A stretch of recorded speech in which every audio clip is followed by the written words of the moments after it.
So today I want to talk about my top 5 beach reads. So books that would be really great for when you're by the beach, the pool, or having a staycation, or maybe just any time of the year would be great too. All of these are really great. They're like my top 5 books of all time, essentially. So let's get started. This book is my favorite of all time. I'm starting with it because I just want to really tell you how much I love it.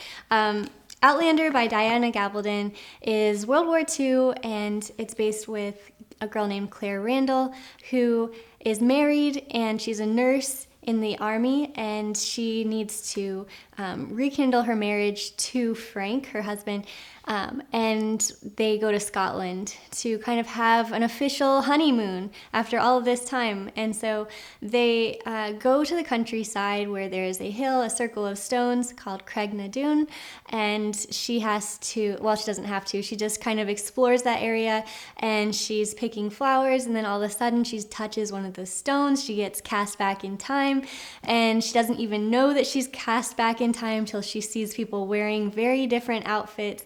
And then she has to really try to get back to the stones, but obviously there's all of these things that come into play that makes it so she can't get back. And so she's really stuck in 1743 trying to get back to her husband and her life, but she can't. And so she's trying to make do and survive and not be considered a witch for knowing so much, especially as a nurse. The girl Diana Gabaldon, who wrote this series, has so many degrees, and they're all so different from each other, like marine biology. She has a nursing background, and so many other things that you get just so much knowledge in all of her books. So I'm on book 5 now of the Outlander series, and I just keep reading them because they're just so amazing, and I'm in love with the characters. I could go on for hours about Outlander. I just can't believe how detailed it is and how much these characters feel just real. So yes, I would say definitely get involved with some Outlander while you're on vacation. The audiobooks are really great too. So you might see a little bit of a theme here. I don't know how I pick up so many World War II books, but this next one is The Nightingale by Kristen and Hanna.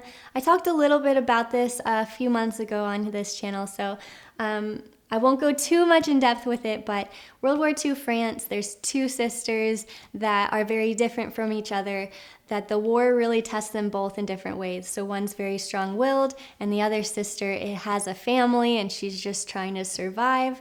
I think that the common theme in this book with the 2 sisters is I think we all have ideals that we live by, and there's a point in which you have to either survive or have your test of character really be tested, and you have to decide how important your ideals are to you.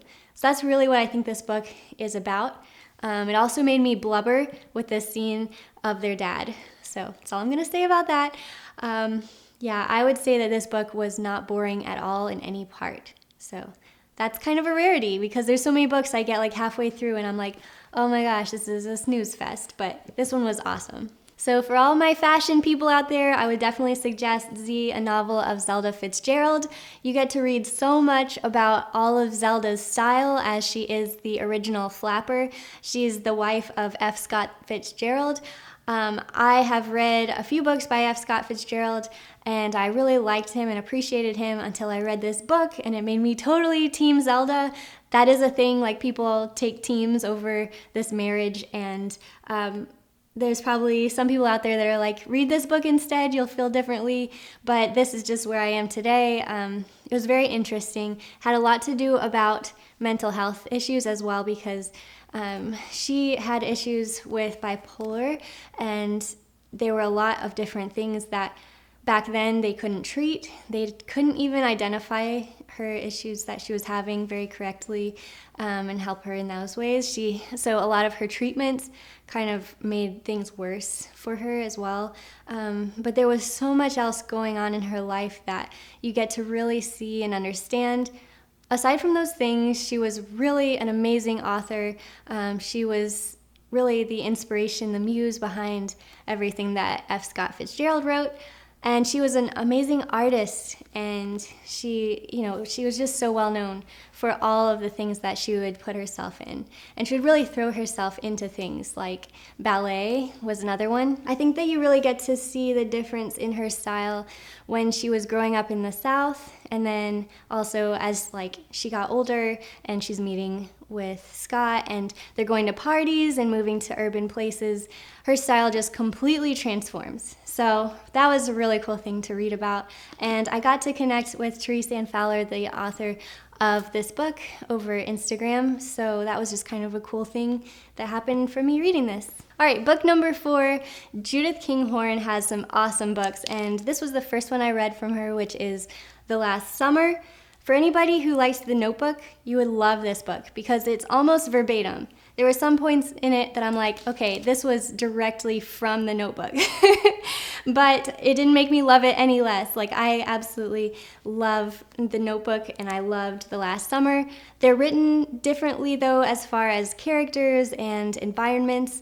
It's a girl named Clarissa Granville. Yep. I read this a really long time ago.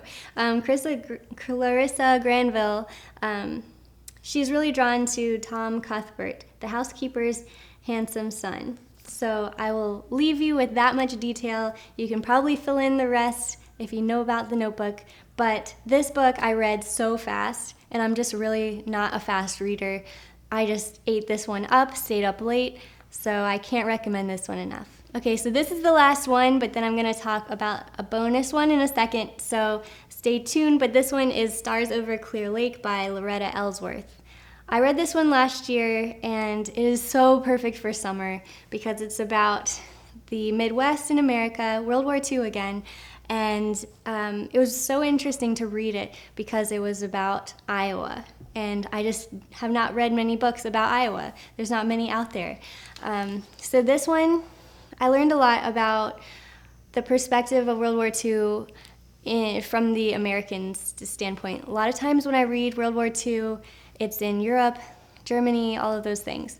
But this one, you have a lot of Americans taking initiative over in the World War, and they were actually prisoner of war camps. So one of the prisoners of war is helping out on a family farm, and a little girl named Lorraine, well, she's not that little, like high school, I guess, she gets to like really meet the prisoners of war, and there's one that she just really, they catch each other's eye, and she understands a lot about his point of view too, because he was just kind of thrown in to be a soldier, and he wasn't a very good one. So they kind of connect, and I'm not going to tell you the rest, but it was just so interesting.